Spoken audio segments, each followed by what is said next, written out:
Hi everyone, welcome to another one of my videos. This one is Con 6th grade area of triangles. Last time we talked about how we could find the area of right triangles. Remember how we could rotate that triangle around the hypotenuse and form a rectangle? And then because of that, we could find the area of the rectangle and then divide it in two. And the area of the rectangle we can find by multiplying the base times the height, or the length times the width, either way, and then divide it by 2. So we end up with a formula which is the base times the height divided by 2. With this, we're going to use the same idea to find a formula that works for any triangle. We have right here a triangle. We know that this has a base. We're going to call this here a base of 4 and a height of 5. We don't know anything else about the other sides, but we have enough information.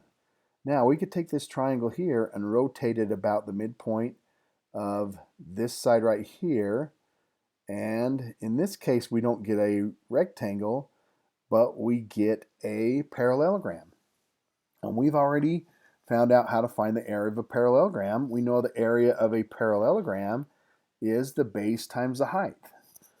So we end up using the same formulas for this one because, again, since the area of a parallelogram is the base times the height, and that's what we're going to find. We end up with the base times the height.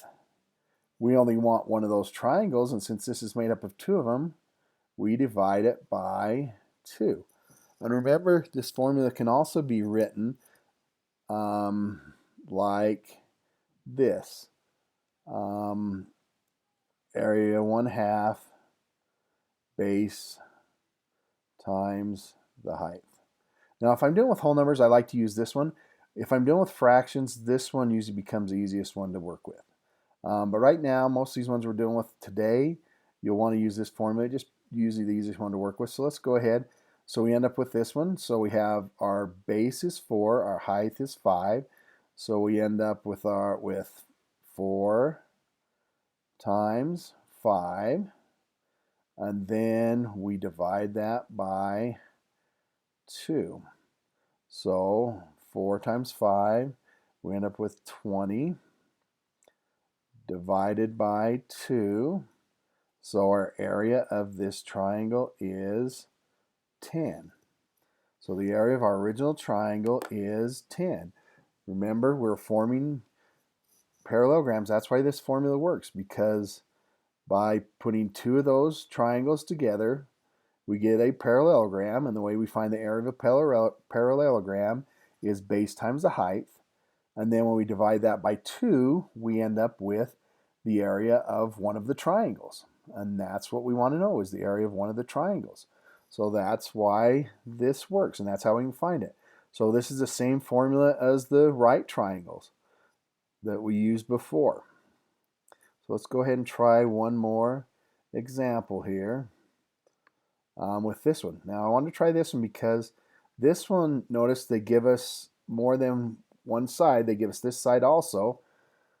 Now the height can be in anywhere in different places. It can be outside, inside the triangle. In this case, our height is inside.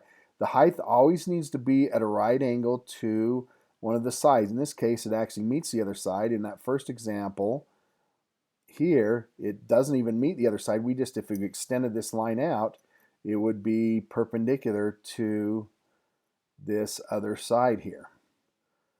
So these two are perpendicular. So that is our height and our base.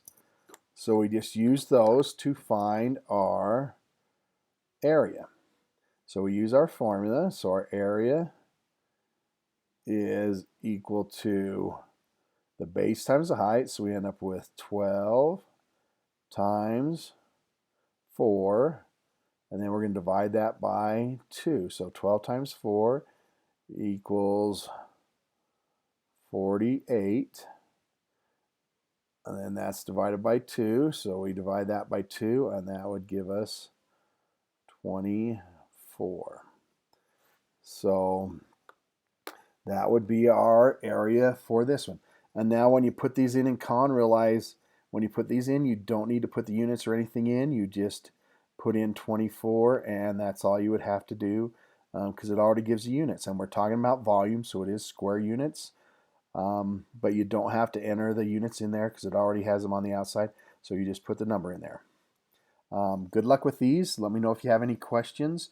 Me or your teacher know, and have a good day. Bye.